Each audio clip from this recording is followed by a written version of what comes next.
నిజమైన ఆత్మీయ ఎదుగుదల అంటే ఏమిటి? బాప్తీసం తీసుకున్నాం, ప్రతి ఆదివారం చర్చికి వెళ్తున్నాం, అయినా మన ఆత్మీయ జీవితం ఎందుకు ఎదగడం లేదు? ఎక్కడో ఏదో తప్పు జరుగుతుంది కదా. బైబిల్లోని లోకాసువార్త 5:4లో యేసు ప్రభు పేతురుతో ఒక మాట అంటాడు, ఓనను లోతునకు నడిపించి వలలు వేయుడి అని. మనలో చాలామంది భక్తి పైపైన ఒడ్డునే ఆగిపోతుంది.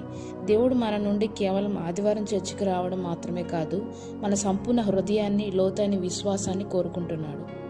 ఎగ్జాంపుల్, జీవితంలో శ్రమలు రాగానే దేవుడు మనల్ని విడిచిపెట్టాడు అనుకుంటాం. కానీ యోసేపు జీవితంలో శ్రమలు వచ్చినప్పుడు దేవుడు అతన్ని వదిలేయలేదు. ఐగుప్తుకి ప్రధాని చేయడానికి సిద్ధం చేశాడు. మన ఆత్మీయ ఎదుగుదలకు శ్రమలు కూడా ఒక భంగమే. మరి మీ ఆత్మీయ జీవితం ఎదగకుండా ఆపుతున్న అసలైన తప్పేంటో తెలుసా? దాని గురించి పూర్తి రహస్యాలు లాంగ్ వీడియోలో క్లియర్గా వివరించాను. బయోలో లింక్ ఉంది.